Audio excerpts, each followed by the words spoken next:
Tales of life by নূরের পেজে সবাইকে আরেকবার স্বাগত জানাচ্ছি। বিসমিল্লাহ। সারা দেশব্যাপী প্রচণ্ড বৃষ্টি হচ্ছে, আর এই বৃষ্টির দিনে খিচুড়ি খাওয়ার মধ্যে অন্যরকম মন ছুঁয়ে যাওয়ার একটা অনুভূতি রয়েছে। এর অন্যতম কারণ হলো এটি সহজ পাচ্য, পুষ্টিকর এবং এর সাথে মিশে আছে বাঙালির ঐতিহ্য নস্টালজিয়া। চাল ডাল ও সবজি কিংবা চাল ডালের সাথে মাংস মিশিয়ে এই খিচুড়ি রান্না করা হয়, যা আমাদের শরীরকে উষ্ণ রাখে এবং মনকেও শান্ত করে।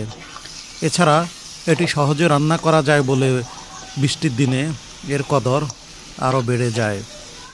বিশেষ করে যারা মেসে থাকে বা ব্যাচেলর থাকে, তাদের কাছে কিন্তু এই খিচুড়ি কম খরচে, কম পরিশ্রমে এবং বুয়া না আসলেই রান্না করা হয়ে থাকে।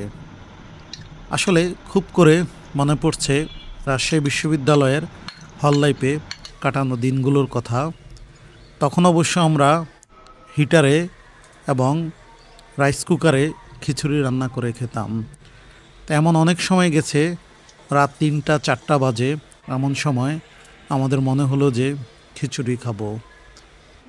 তৎক্ষণাৎ রুমে সবজি, চাল ডাল, ডিম যা থাকতো তাই দিয়ে কিন্তু আমরা খিচুড়ি রান্না করে খেতাম। আজকে রান্না করছি খাসির মাংস দিয়ে খিচুড়ি, আর এর সাথে আমি মসুর ডাল ব্যবহার করেছি।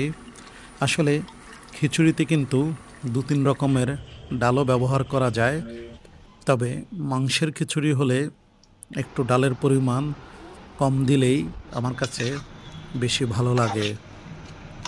আমরা অনেকেই মনে করে থাকি রান্না অনেক কঠিন কাজ, তবে আমি এর সাথে দ্বিমত পোষণ করছি। রান্নার প্রতি যদি আপনার ভালোবাসা, ভালো লাগা থাকে এবং আপনি যদি অন্যকে খাওয়ায়ে আনন্দ পান, তাহলে কিন্তু রান্না কঠিন কিছু নয়। আমাদের পরিবারে আমাদের মা, বোন কিংবা মিসেসরা তাদের জীবনের দীর্ঘ একটা অংশ এই প্রচণ্ড গরমের মধ্যে কষ্টে রান্নাঘরে কাটিয়ে দেন। আসুন সম্ভব হলে রান্নাবান্নায় তাদেরকে সহযোগিতা করি এবং একসাথে মজা করে খাওয়া দাওয়া করি।